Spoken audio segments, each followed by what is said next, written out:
Okay, in this brief video, you just want to go over one more time how to use the solubility table. And again, just remember the solubility table, the purpose of the solubility table is to tell you which combinations of ions, when they bond together, are going to produce a compound that is not soluble in water. So the way this works, you need to remember that every ionic compound is made up of positive ions, negative ions.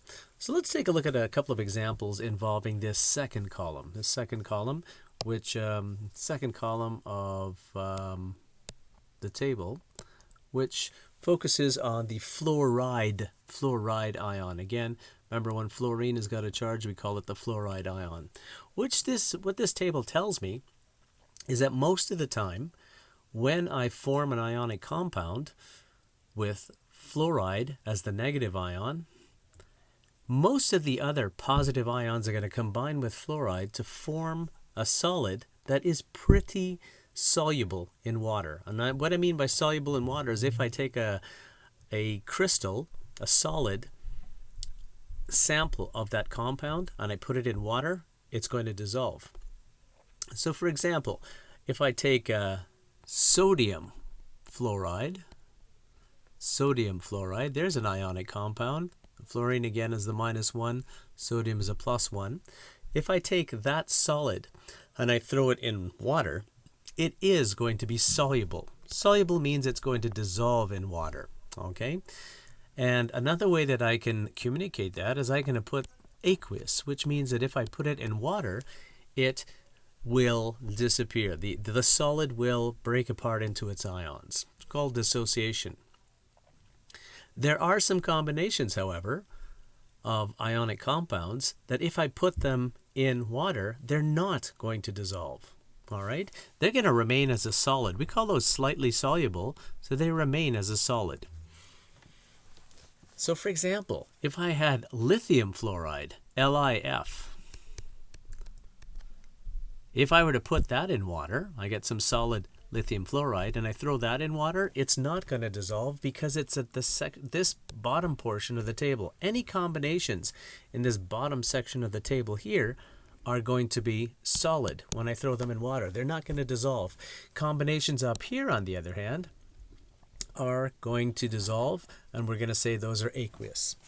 So let's take a look at some examples of some common compounds, and let's see if we can determine which are going to be ionic, that will dissolve in water, high solubility, and which are ionic that are going to be low solubility. So let's take a look at potassium chloride, for example. Potassium chloride. I want to determine if this is soluble in water or not. So what I'm going to do is I'm going to go back to my chart up here, and I'm going to find the column that deals with chlorine or chloride. Here it is right here. There's chloride right there. If I take a look, I see that most things, when they combine with the chloride ion, are going to be high solubility, very soluble. That means it will dissolve in water. But I need to take a look at the exceptions to see if potassium is in here. Well, I've got copper, 1 positive, silver, 1 positive, Hg, 2+, Pb, 2+, and Tl. So the potassium is not in the exceptions category. So that means that if I were to put this in water, if I were to put potassium chloride in water, it would be very soluble.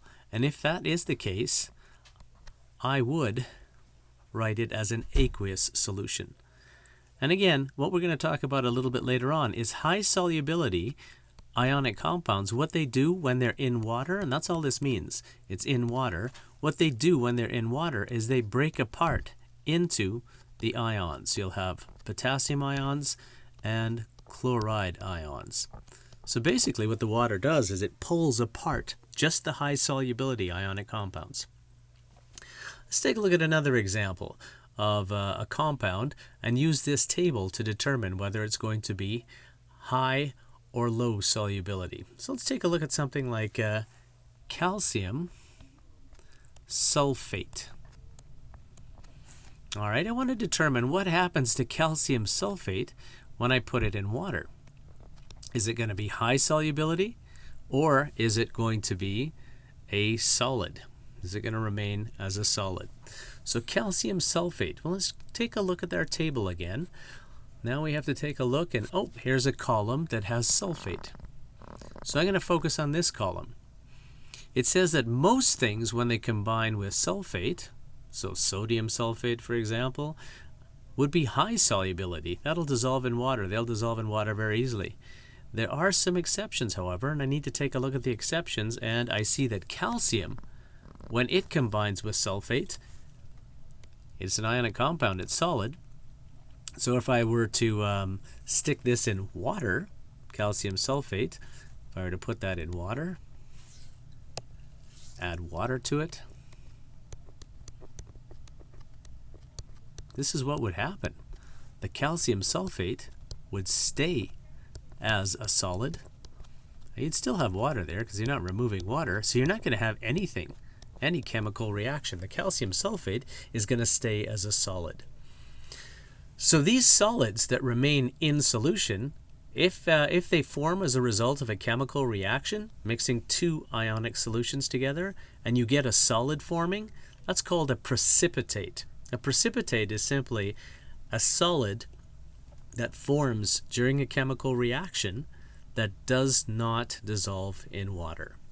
All right, so this is how we use the solubility table. Again, it's just a combination of ions, and it falls into two categories. They're either going to be a high solubility, which means that that particular ionic compound that's formed by a particular combination of ions will dissolve in water, or it's going to be low solubility, meaning it won't. One more example. Okay, let's take a look, for example, at hydroxide. A couple of compounds involving hydroxide. Okay, so let's pick NaOH, for example. That's sodium hydroxide, and I want to find out, is that high or low solubility? Okay, so that should be sodium hydroxide there, and I want to know, is that high solubility or is it low solubility? So let's go back to our table. There's hydroxide, and it says that group 1 ions, when they combine with hydroxide, are very soluble, high solubility. So what that tells me is those group 1 ions, and sodium is a group 1 ion, it falls into that first group. When it combines with OH, it's going to be a high solubility compound, so it's going to be aqueous. So what that means is the sodium hydroxide will break apart into Na positive ions and OH negative anions. So that's a high solubility compound. Let's still stick with OH. Let's take a look at this one. Pb, lead, OH, and I'm going to make the lead a 2 positive. It's a 2 positive. I know lead has 2 possible charges, but let's go with Pb2 plus. So Pb, lead 2 hydroxide. I want to know again if that's high solubility or is it low solubility. So let's go back to our table. Our table tells us that here, where we got hydroxide, I don't see lead listed in the high solubility group because lead is not a group 1 ion. Lead is not ammonia. Ammonium. Lead's not ammonium. So lead must fall into this category here the most. These are the exceptions up above. Ammonium and group 1 ions. So lead must fall into this category. So that means then that this is going to be a low solubility compound, and if I were to put that in water, it would remain as a solid. It would be PbOH2, and it would remain as a solid, even though it's in water. If it forms as a result of a chemical reaction, it will form a yellow precipitate, a yellow solid, and it'll fall to the bottom of the test tube.